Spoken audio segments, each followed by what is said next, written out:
Baik, bismillahirrahmanirrahim. Assalamualaikum warahmatullahi wabarakatuh. Sahabat-sahabat di Rumah Zakat ya, Masya Allah. Terima kasih ya, saya diundang ini untuk kita bincang-bincang pagi hari ini ya. Saya boleh share screen ya, boleh ya, supaya lebih mudah dilihat ya. Nah, kesehatan mental ini kita harus tahu dulu mental itu apa ya. Jadi kalau kita bicara mental ini sebetulnya akan berkaitan dengan masalah emosi ya. Sebetulnya kita berharapnya di rumah kan aman dan nyaman ya. Mungkin sudah aman karena sudah belajar menjaga kesehatan, menjaga kebersihan ya, tinggal nyamannya. Nah, kalau nyaman ini yaitu menjaga emosi atau menjaga perasaan ya. Nah, kalau kita bicara emosi ini kita harus kenalan dengan otak. Nah, ini otak manusia ya. Ini otak yang dilihat dari samping kanan ya. Ini otak besar dan ini otak kecil. Ini kelihatan ya kursornya ya. Baik, ini otak kecil, ini batang otak yang nanti ini jalan manjangnya jalan ke leher ya, dan kemudian ini ke sumsum tulang belakang. Ya, kalau ini otak dilihat dari atas ya. Ini bagian depan nih. Jadi otak ada bagian kanan dan bagian kiri gitu ya. Nah, ini sih otak gambar otak jenazah ya yang sudah dikeringkan ya. Nah, kira-kira seperti ini. Saking pentingnya otak ya Allah ciptakan sehingga diletakkan di atas ya. Nah, ini kita akan lihat, Mbak. Jadi otak ini luar biasa ya. Ini program-program yang ada di dalamnya atau fitur-fitur program yang ada di dalamnya ini luar biasa. Termasuk ada otak emosi ya. Nah, dari otak ke badan ini akan keluar namanya sistem saraf. Ini kayak kabel-kabel nih ya. Ini sumsum tulang belakang nih, Mbak. Ya. Oke. Pernah makan sumsum nggak? Sumsum sapi gitu. Wah, kalau enak ya? enak banget pakai bakso. Ya, itu kumpulan-kumpulan sarafnya itu sapi tuh di sini ya. Kelihatannya rumit ya, Bu Aisyah. Ya, ya ini namanya sistem saraf. Dia kayak kabel-kabel gitu ya. Ini kalau ini nanti dari sumsum tulang keluar ke tubuh kita ya, seluruh tubuh kita. Ini kerjanya kayak kabel listrik. Dia jalan listrik di sini. Ya, dan membawa pesan ya. Dari mana pesannya? Dari sini, dari otak. Ya, ya, karena di otak ini ada, di sini nanti kita belajar ya, nanti ada otak emosi. Jadi kalau kita sedang sedih, itu nanti pesannya jalan ke badan ini. Dia bilang sama badan semua, sedih gitu. Ya, kalau kita takut, dia akan bilang nih, takut. Nah, jadi itu tadi yang tadi Mbak bilang, kan tadinya kita mentalnya sudah mulai turun, nanti lama-lama fisiknya sakit ya, karena dari drop juga. Iya, karena dari sini nih akan turun ke badan semua perintah itu. Ditambah lagi semua panca indera ini juga membawa pesan. Jadi kalau kita bicara ngomong, ini jalan juga omongan kita. Kita mendengar sesuatu tuh, ya tadi kan Mbak Tesya bilang kita mendengar berita ya, nah, itu juga jalan. Atau kita melihat media ya, melihat TV kah atau di media sosial berita-berita, tentu berita-berita yang mungkin yang bikin sedih, nah itu juga jalan di sini. Ya, itu kan jadi double-double. Kalau kita ngomong ya, misalnya sekarang mungkin udah mulai beberapa orang yang sudah mulai bosan barangkali ya, kita ngomong nih bosan ini jalan nih bosan gitu. Yang akhirnya terasa pegal dan lain sebagainya ya Bu ya. Nah, iya nih. Jadi badan ini tuh kan karena pesannya jalan ke seluruh badan. Nah, lama-lama ya ini badan nih bisa sakit nih. Paling duluan tuh jantung. Kenapa? Karena kan rumah emosi di kepala sini. Kalau misalnya dia kita kan lihat dari mata beritanya, dengar, terus kita kan takut nih. Jadi ini terstimulasi nih otak emosi di sini. Terus jalan di badan kan takut. Nah, semua emosi atau semua pesan yang ada di otak kita dan dari panca indera sebelum jalan ke badan semua ini dia ke jantung dulu. Ini jantung di sekitar sini. Oh, jadi organ yang pertama tuh jantung dulu ya, Bu Aisyah? Ya, dari otak sebelum dia tersebar kemana-mana dia ke jantung dulu. Nanti jantung itu karena dia punya alat namanya pacu jantung, pacemaker, dia akan membuat apapun perasaan, emosi dan apapun yang kita ucapkan, kita dengar, kita lihat, dia memperkuat 5.000 kali. Ya, makanya jantung bisa duk gitu ya, sakit duk. Makanya kita kalau takut kan kita pegang dada kita ya. Iya. Nggak pegang kepala kan. Ya Allah, aku takut, nggak pegang gitu kan, kita pegang dada. Kenapa? Karena yang berdetak kencang ini jantung. Ya. Kalau padahal rumah emosi atau rumah perasaan ini ada di otak sebetulnya. Nah, inilah yang terjadi saat ini. Kenapa? Karena memang itu tadi apa yang kita pikirkan ya. Sekarang ada istilah overthinking itu, terlalu banyak mikir ya. Nah, itu tadi karena terlalu banyak mikir. Kalau mikir kan di sini nih. Kalau terlalu banyak mikir, otak emosi di tengah juga terstimulasi. Nah, nanti jalan lagi di badan ya. Ini betul-betul kayak kabel telepon nih. Ya. Dan setiap apa yang kita ucapkan juga jalan. Ya. Dan kabel ini dia juga tetap membawa pesan apa yang kita ucapkan, baik yang positif maupun yang negatif. Kalau kita bilang ya gitu ya, misalnya kita mau setting supaya sekarang kita karena di rumah, kemudian kondisinya pandemi, terus kita harus bilang yang baik-baik, ya. Bismillahirrahmanirrahim. Nah itu kalimat basmalah tuh, Bismillahirrahmanirrahim itu jalan di badan, Bismillahirrahmanirrahim, Bismillahirrahmanirrahim gitu. Dan badan ini, ya tubuh manusia itu senang sekali kalimat-kalimat yang ada kata Allahnya. Bismillahirrahmanirrahim, dengan nama Allah yang Maha Pengasih. Ini nih di dalamnya ini kan semuanya sel nih, sel-sel. Dan sel-sel antar sel itu berkomunikasi. Ya, berkomunikasi. Pasti senang banget gitu. Terus senang juga kalau omongannya positif. Ya, atau kita bilang saya semakin sehat, saya semakin sehat. Ini dia saya semakin sehat. Ya, walaupun di rumah saya juga gembira misalnya gitu ya. Saya tetap bahagia. Itu harus diomongin, diucapkan. Ya, diucapkan. Makanya kalau dalam ilmu neurolinguistik program itu ada istilahnya affirmation, afirmasi. Ya, berpikir juga jalan. Ya. Kadang-kadang kan kita nih, misalnya saya bicara nih, saya sehat walafiat, itu kan langsung juga nih ke sini. Ya, kalau kita itu tadi kita nggak ngomong pun, ya pikiran kita yang berucap gitu ya, pikiran kita yang ngomong, dia juga jalan, Yeah. Nah, cuman kalau kita ngomong, itu yang istilahnya ngebatin tuh istilahnya tadi. Kalau kita nggak ngomong kan, tapi kalau misalnya kita ucapkan secara zahir sedikit agak keras misalnya kan. Ya, saya sehat walafiat. Nah, itu jalannya 2 kali. 1 kali lewat mulut tadi. 1 kali lewat mulut saya sehat walafiat. Dan karena agak keras kan kita dengar ya.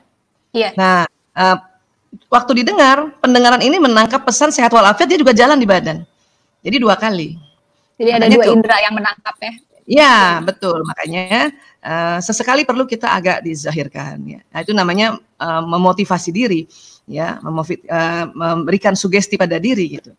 Ya, cuman sugesti itu artinya pesan kan, suggestion kan, pesan. Jadi banyak orang menganggap sugesti itu cuman pura-pura, bukan pura-pura, itu suggestion ya, memberikan pesan. Kita memberi pesan pada badan, karena pesan itu akan jalan di sistem saraf ini, ya, dia akan jalan, pesan apapun gitu.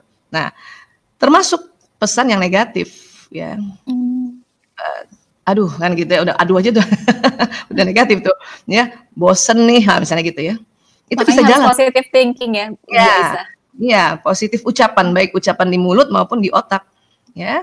Jadi cuman ya Allah Maha bijaksana dan Maha adil. Apa maha adilnya Allah ya? Kalau ucapan yang positif itu langsung jalan, 1 kali ngomong. Ya, saya semakin cantik. Itu positif nggak? Itu langsung jalan.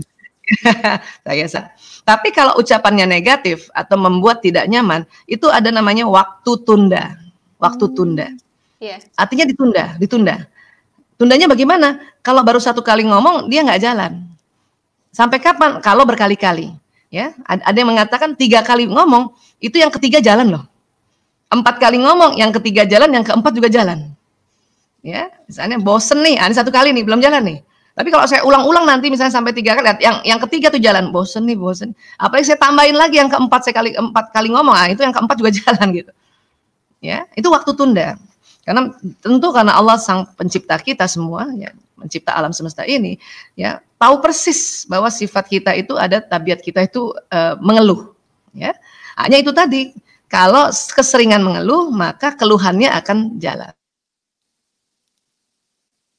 Dalam Islam, itulah makanya dalam Islam, kalau kita berniat baik, baru berniat saja, baik diucapkan maupun tadi diucapkan di otaknya secara ngebatin gitu, itu sudah dapat pahala. Kenapa? Karena 1 kali ya ngomong itu jalan.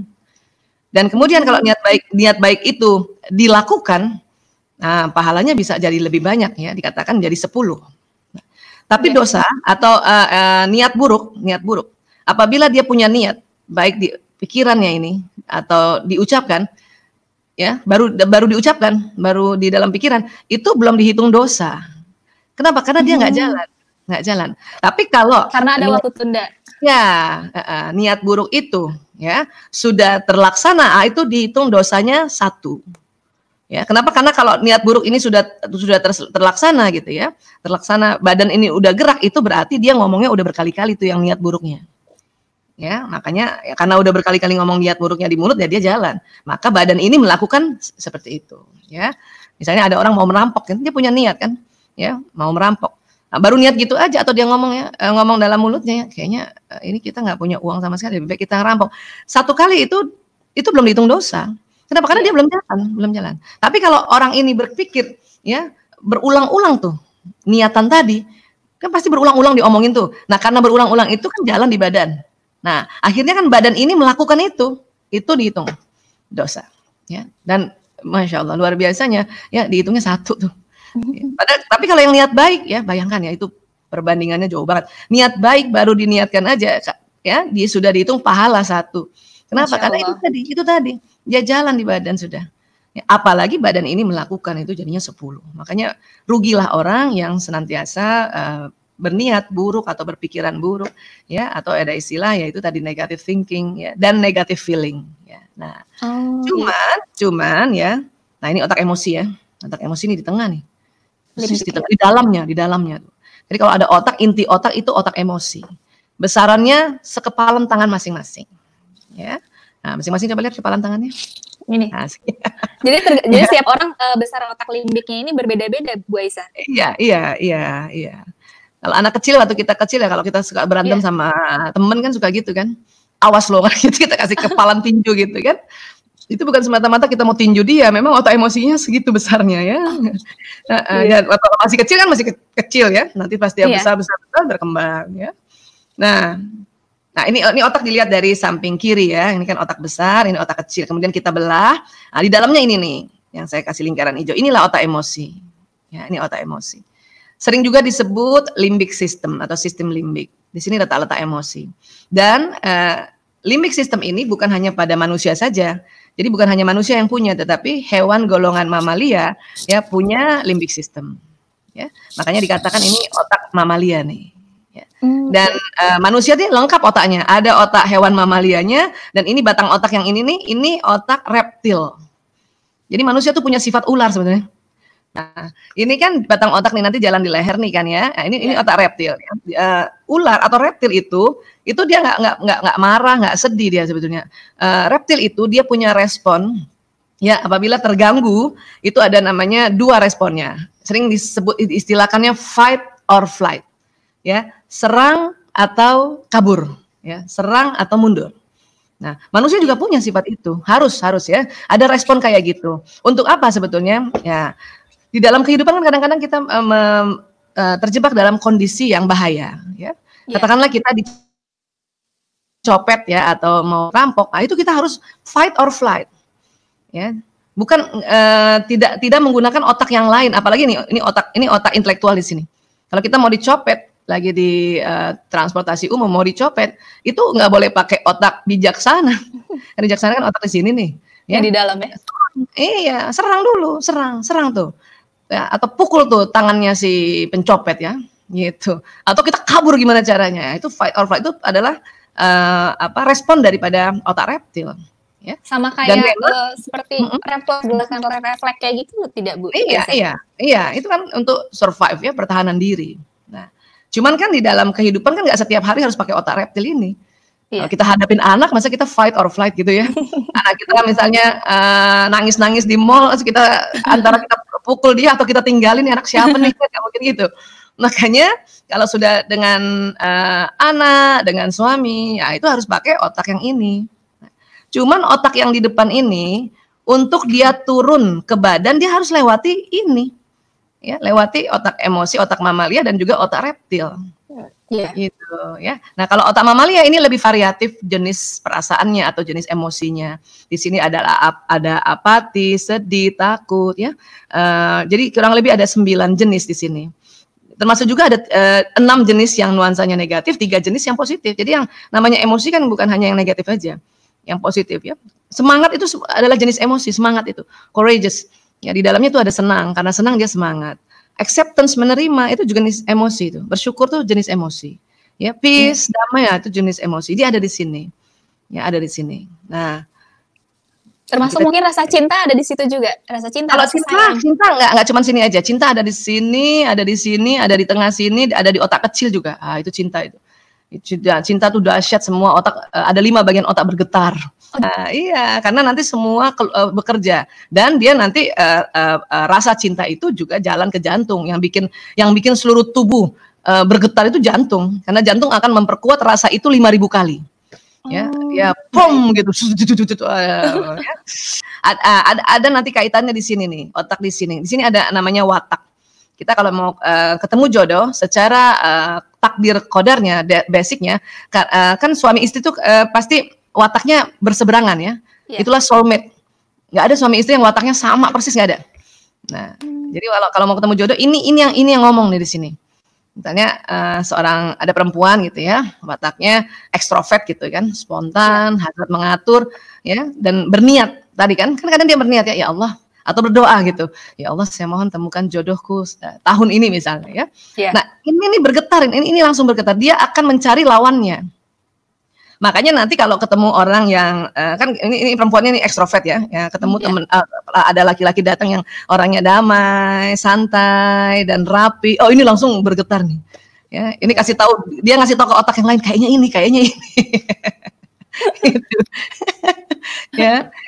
Nah, cuman kita harus isi otak yang di depan. Otak depan ini namanya prefrontal cortex. Di mana ini adalah tempat otak yang Allah ciptakan untuk menyimpan prinsip-prinsip kebajikan dan tuntunan hidup. Ya, mungkin itu tadi termasuk cari jodoh, kita udah harus belajar kriterianya apa. Ini maksudnya di sini. Dia seiman, ya, kemudian tegakkan sholat kan gitu ya. Dia soleh kan gitu kan.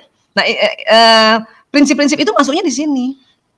Makanya itu juga kita perlu belajar baca Quran, ya, baca hadis, ya, baca buku-buku tuntunan para ulama, kita dengar nasihat, ya, pergi majelis taklim, dengar nasihat dari para guru-guru kita, itu nanti masuknya di sini. Ya. Nah, inilah yang nanti menjadi sebuah pertimbangan. Ya, termasuk dari jodoh. Jadi kalau nanti ini kadang-kadang ini bergetar. Pokoknya setiap orang ekstrovert lihat orang introvert dia bergetar. Tapi habis itu dia bertimbang. Tar dulu ya. Dia seiman nggak ya? Oh enggak, dia bukan, dia agamanya lain. Nah itu udah harus jadi pertimbangan. Walaupun bergetar. Iya. Jadi kalau kita ngomong mental tuh semua ada kerja di otak, termasuk ini. Nanti yang bikin gembira ini, ya, watak ini mencari, kemudian pertimbangan. Terus dia, ya Allah dia orang Islam. Terus satu ketika kita ketemu dia di masjid, ya Allah dia sholat. Nah yang bikin gembira tuh yang ini. Yang limbic system nih, ya gitu. Iya. Terus siapa tahu ininya sama-sama orang Jogja. itu juga mungkin jadi suatu pertimbangan dari budaya itu, mungkin orang tuanya yang misalnya orang Jogja, kamu kawinnya harus sama orang Jogja, ya itu sebuah pertimbangan di sini. Ya, atau ada juga keluarga yang apa aja, yang penting dia orang Islam, dia beriman, taat beribadah gitu. Ah, inilah di situ. Iya. Gitu. Ya. Nah, termasuk juga, tadi. Ya, termasuk juga kondisi sekarang ya, untuk memahami limbic system ini kerjanya, kita juga harus banyak belajar ya. Makanya kita belajar, emosi itu di situ, itu masuk di sini juga nanti. Ya. Nah, namun tadi kan kita sudah belajar ya bahwa apa yang ada di otak ini semua dia akan jalan ke sini nih. Ya, sehingga memberi pesan ke badan, makanya badan melakukan apa yang kita pikirkan gitu, apa yang ada di otak. Termasuk tadi nih kalau misalnya kita lagi kesal atau takut, ini jalan ke badan sini nih, lewat sini nih. Iya. Takut. Nah, dia di jantung diblas lagi 5.000 kali, pang. Ya, makanya di dada lagi kita rasanya duk gitu. Ya. Nah, ini. Nah, namun ya, ilmu banyak di sini pun dia akan terblokir dengan otak emosi dan batang otak kalau limbic system dan otak reptil tadi tegang. Ya. Ini lupa. Makanya jangan sekali lupa aja ya. Gitu. Iya. Kenapa? Karena sebetulnya ada, nggak hilang, cuman terblokir. Kenapa? Ini ilmu yang di sini kan kalau mau keluar ke badan, ingat ya, dia mau keluar ke badan, kan dia lewati ini. Nah, kalau limbic system tegang atau berada di level emosi negatif dan batang otak atau otak reptil itu juga tegang, fight or flight, ini ilmu ini nggak bisa keluar, nggak bisa terakses. Makanya kita misalnya udah belajar bahwa ini suamimu ini jodohmu ya, tapi suatu ketika kesel banget nggak tahu kenapa gitu, kita lupa tuh bahwa itu jodoh yang tertulis di Lauh Mahfuz. Kita lupa kenapa? Ya, pengetahuan itu kan di intelektual kita ini. Nah, untuk itulah ya. Karena sekarang kita ada rasa takut, ya, ada rasa takut kehilangan. Karena ini kan dampak perekonomian ya, juga ya tidak lancar ya. Nah, Allah ajarkan kita bagaimana sebetulnya mengendalikan limbik sistem dan otak reptil tadi, ya. Nih, dalam surat Al-Baqarah ayat 155 156. Ya, bismillahirrahmanirrahim. Dan sungguh kami akan menguji kalian dengan sedikit rasa takut dan rasa lapar, kekurangan harta, jiwa dan buah-buahan. Ya, nah kan kondisi sekarang kan kita gitu kan. Iya. Ya, nah, ya, kita cari buah aja susah.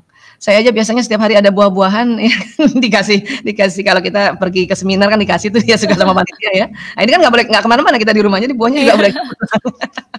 Ya, virtual aja ya Bu Aisyah. Iya, kekurangan jiwa juga. Nah, tetapi kita harus tahu ilmu ini kita harus tahu bahwa sekarang ini tuh Allah menguji kan ini. Sungguh kami dan sungguh kami akan menguji kalian. Ya, nah. Namun Allah juga kasih solusi dan berikan kabar gembira untuk orang-orang yang bersabar. Jadi kalau orang yang bersabar itu nanti gembira tuh. Yang bagaimana sabar yang dimaksud oleh Allah di ayat ini, yaitu orang-orang yang apabila ditimpa musibah mereka mengucapkan innalillahi wa inna ilaihi raji'un.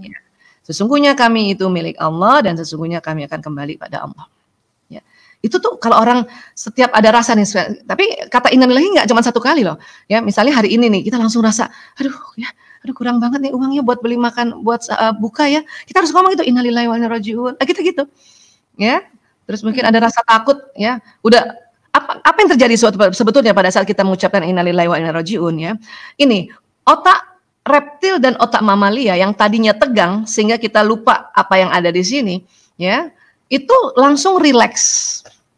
Ya, jadi batang otak reptil innalillahi wa inna ilaihi raji'un langsung rileks ya, sehingga nanti kita ingat apa yang ada di pikiran kita. Oh iya kan Allah maha segalanya, Allah yang maha memberi rezeki, Allah yang maha kaya, kan gitu. Ya, tapi kan kalau misalnya kita ada rasa takut tadi, rasa lapar itu lupa. Kita tuntut misalnya ya, tuntut pimpinan di sekitar rumah kita untuk, padahal kan bukan dia yang memberi rezeki. Makanya disuruh ucapkan innalillahi wa inna ilaihi raji'un. Ya, dan itu orang yang bersabar. Dan Allah katakan di situ itu sampaikan kabar gembira. Ya, jadi orang yang bersabar ya dengan teknik pada saat ada otak emosi dan otak reptil ini bekerja, itulah innalillahi wa inna ilaihi raji'un. Innalillahi wa inna. Ya, bukan hanya orang meninggal saja kita sampaikan begini ya. Itu tadi ada perasaan seperti ini nih, ya, sedikit rasa takut, rasa lapar, kekurangan harta, jiwa, buah-buahan. Innalillahi wa inna ilaihi raji'un. Nah itu, ya.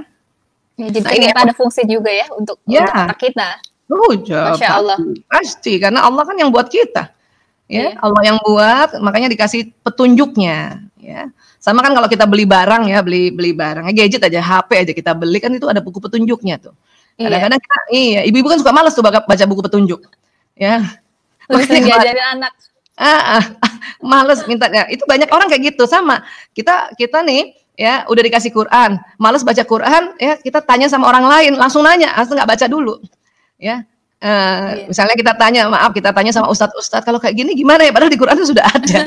Ya, tapi ya nggak apa-apa lah, itu memang manusia ya, makanya ada guru-guru yang memang ditugaskan juga oleh Allah untuk mendampingi orang-orang yang bertanya kan gitu ya, tapi ada baiknya baca dulu sendiri gitu, nggak ngerti baru nanya, itu yang benar. Nah sekarang ini level emosi ya, inilah yang ada di limbic system ya, ini yang ada di limbic system ya. Kok kayak tangga ya? Iya, karena setelah dihitung waktu sekarang ada alat ya, termasuk EEG ya, elektroencephalogram, itu bisa menghitung. Jadi kalau ada orang sedih, itu ternyata energinya sangat rendah. Ya. Tapi kalau ada orang semangat, pas diukur otaknya itu listriknya, gelombang listriknya, oh ternyata dia di emosi yang energi positif gitu. Ya. Kalau orang marah, oh ternyata dia energinya sekian nih. Ya, tapi lebih rendah yang takut, apalagi sedih, apalagi apati. Apati ini adalah sedih yang berkepanjangan sehingga kadang-kadang putus asa. Ya, yang bahaya adalah di bawah ini sudah putus asa, ada suicide, ya, ide bunuh diri. Nah, saya percuma di dunia ini, mendingan saya mati. Nah, kalau ada pikiran kayak gitu, itu ide bunuh diri, itu namanya depresi. Depresi itu di bawah sini. Di bawah sini, di bawah sini ya. Jadi orang yang depresi itu berada di level yang di bawah apati, ya. Ya, itu kalau udah kayak gitu tuh harus udah minta bantuan orang. Ya, kenapa? Karena kalau kadang-kadang udah depresi itu dia agak susah naik tangganya gitu. Tapi kalau dia sudah mulai udah lama dan nggak ada yang tahu gitu ya, tahu-tahu udah selalu tahu-tahu udah naik atap rumah, udah mau loncat dan baru kemudian ketahuan sama kita tarik misalnya gitu ya, itu dikasih arahan-arahan nggak dengar. Yeah. Iya, makanya segera aja bawa ke dokter karena nanti akan dibantu dengan obat-obatan yang untuk mengangkat hormonnya karena akan ada pengaruh hormonal nanti ya atau neurotransmitter akan terpengaruh pada saat kita depresi. Ya, kan obat-obatan itu juga sunatullah kan. Allah kasih petunjuk para ilmuwan-ilmuwan untuk mendapat obat-obatan itu. Jadi artinya kalau kita mau tahu kita ikhlas apa enggak, ciri-cirinya ini. Kita semangat nggak ya? Misalnya kan kita nih ya mau Zoom gini kan ya. Kan kadang-kadang ya ada di pagi-pagi kan kayaknya malas banget kayaknya itu berarti kita lagi di bawah kan. Nah, kita harus pompa emosi itu untuk naik ke atas sehingga kita semangat waktu mengerjakan sesuatu. Nah, kalau kita sudah semangat berarti sudah zona ikhlas. Apalagi yang level atasnya kita bersyukur. Ya, bersyukur ya kita bisa ketemu walaupun lewat Zoom gitu ya. Itu ada di sini, itu ciri ikhlas. Ya. Nah, cuman memang tangga emosi ini dia nggak melulu ada di atas. Terkadang kita turun. Ya, sekarang misalnya kita sudah semangat nih ya mengerjakan pekerjaan di rumah ya. Terus ntar malam misalnya ada berita bahwa diperkirakan ini PSBB-nya mundur lagi itu bisa turun loh. Bisa turun misalnya sampai ketakut tuh. Gimana ya? Kok 2 bulan lagi? Kan misalnya gitu ya. Nah, kita bisa turun itu. Nah, makanya kita harus pompa lagi naik ke atas. Itulah makanya ini emosi ini nggak bisa hilang, dia ada di otak limbik system. Yang bisa kita lakukan adalah bagaimana kita naik ke atas. Makanya istilahnya move on, naik. Dan kadang udah naik, udah berapa lama, turun lagi gitu. Kadang marah, ya kita marah. Kadang-kadang marahnya kita nanya gitu, ini siapa sih sebetulnya yang nyiptain virus corona gitu? Ini siapa? Gitu kan? Jadi seuzon begitu ya Bu Aisyah. Iya, nanti kita marahlah sama Wuhan, marahlah. Ya, tapi kadang-kadang juga kita lagi di sini, lagi semangat ya, tiba-tiba dengar berita, terus kadang-kadang turunnya satu level gini, rasa pride banget. Nggak bakal, gue kena, nggak bakal. Ya, nah, tetapi ya kita harus berupaya naik ke atas. Kita bukan nggak boleh takut, nggak boleh sedih, bisa orang ini ada di otak kita. Cuman yang diminta oleh Allah itu adalah cepat-cepat naik ke atas. Ya, kenapa? Karena kalau berada di level ini bahaya, merugi. Kenapa? Karena ini tadi kan kita sudah belajar bahwa kalau perasaan sedih kan nanti jalan di badan. Nanti kalau kelamaan ditakut jalan di badan juga gitu. Kita berharap berada di sini. Ya, nah, gimana caranya untuk naik ke atas? Itu tadi ya. Pada saat kita takut dan sedih kan ada di level agak bawah ini. Kita katakan innalillahi wa inna ilaihi raji'un ya. Dan kemudian diminta lagi untuk ya memperbanyak istighfar ya. Tapi kita lihat dulu surat Al-Hadid ini ya, ayat 22 23 ya. Bismillahirrahmanirrahim, tiada suatu bencana pun yang menimpa di bumi dan tidak pula pada dirimu sendiri melainkan telah tertulis dalam kitab Lahul Mahfuz sebelum kami menciptakannya. Jadi ini sebenarnya sudah tertulis ya. Walaupun nanti tertulisnya apa kan itu rahasianya Allah. Mungkin tertulisnya bisa saja ada 2 alternatif, bisa saja begitu ya.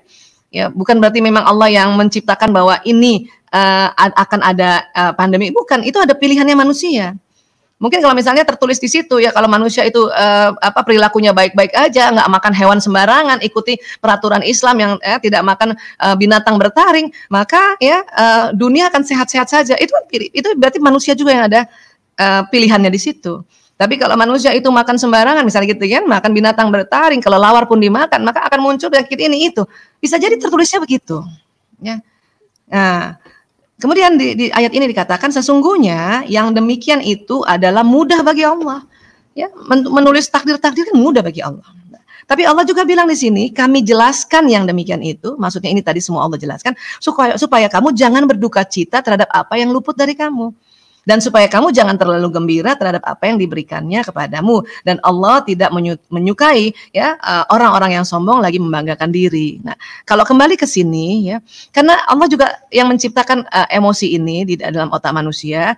Allah katakan tadi dalam Al-Hadid ya, Allah kasih tahu nih bahwa ini semua tertulis di Lauh Mahfuz supaya kamu jangan terlalu sedih gitu. Karena kalau terlalu sedih jatuhnya depresi, malah bunuh diri. Ya, rugi banget kalau kita bunuh diri ya. Belum banyak bermanfaat di dunia, bunuh diri. Mau jadi dapat apa nanti di alam barzah. Tapi Allah juga bilang, jangan juga terlalu gembira. Ada juga di sini. Ya, di atas level ini ada nih yang terlalu gembira, itu namanya euforia. Makanya disebut juga manik ya, emosi manik itu terlalu gembira. Itu Allah juga bilang jangan terlalu gembira. Ya, dan dikatakan juga Allah tidak suka orang yang sombong. Jadi ujung sini nggak boleh, dan yang ini nih. Makanya banyak banget tuh tadi kan komentar-komentar yang mana nih, masa gue nggak bakal kena virus corona. Siapa bilang? Ngeselin banget tuh, sampai nantangin kan, apa ya, itu nggak boleh, Allah nggak suka. Ya, kita diharapkan selalu berada di 3 ini sebetulnya. Kalaupun turun, naikkan lagi. Caranya bagaimana? Ini juga diajarkan. Ya, Allah ajarkan pada Rasulullah SAW, nanti Rasulullah ajarkan pada kita. Apa? Perbanyak istighfar. Iya, siapa saja rutin membaca istighfar, maka Allah akan memberikan solusi atas setiap kesulitannya, penyelesaian bagi setiap permasalahannya, dan Dia akan memberinya rezeki dari jalan tak terduga. Ya, keutamaan istighfar dalam hadis itu banyak sekali. Kita ambil satu hadis saja ini, hadisnya ya dari Abu Dawud, Ibnu Majah, Hakim dan Baihaqi ya. Satu hadis saja ini mengatakan ada 3 nih keutamaan istighfar. Ya, Allah memberikan solusi atas setiap kesulitannya. Kalau ada yang menganggap kondisi sekarang itu sulit, maka istighfar aja dulu, istighfar, astagfirullahaladzim, berbanyak, astagfirullahaladzim. Nanti Allah akan berikan solusinya. Ya, penyelesaian bagi setiap permasalahannya. Kalau kita anggap ini sebuah masalah saat ini, ya, atau misalnya seorang ibu bermasalah dengan anaknya, kenapa? Kadang dulu kan anaknya mungkin ada berapa jam nggak ketemu ibunya, jadi kalau bisa kangen gitu. Kalau sekarang kan hampir 24 jam kali berapa bulan sudah ini, ya mungkin ibu merasa masalah, anak saya masalah ya, istighfar aja, istighfar. Nggak usah nanya, saya harus ngapain ya, jangan nanya gitu, istighfar aja dulu. Nanti akan dapat petunjuk harus ngapain ya. Terkadang kita nggak, atau istighfar, astagfirullahaladzim, tiba-tiba di TV dia dengar seminar parenting, itu petunjuk loh. Iya. Ya. Nah, satu lagi, dan Dia akan memberinya rezeki dari jalan tak terduga. Ya, artinya kan sekarang memang kondisi kita kan perekonomiannya juga tidak seperti semula ya, karena perputaran uang terganggu. Nah, tapi kalau misalnya kita nggak punya uang, diminta untuk tidak berpikir kita pinjam uang siapa ya, minta sama siapa, nggak boleh begitu. Disuruh istighfar. Iya, disuruh istighfar dulu aja. Astagfirullahaladzim, astagfirullahaladzim, astagfirullahaladzim, ya. Dan di sini dijanjikan Dia akan ini Allah ya, akan memberinya rezeki dari jalan yang tak terduga. Ya, tahu-tahu nggak punya uang ya, taunya ada yang nganterin makanan, ada yang nganterin cendol, rezeki kan itu, ya. Beras nggak ada, tahu-tahu ya, karena kita istighfar aja, astagfirullahaladzim. Ada yang ngasih beras. Nah itu tuh nggak tahu itu, ya itu dari jalan yang tak terduga, ya. Bahkan dikatakan setiap orang itu, kata ulama ya, dia pintu rezekinya ada 99 pintu. Ya. Kalau kita kerja dan dapat gaji, itu baru 1 pintu. 98 pintu masih bisa dibuka.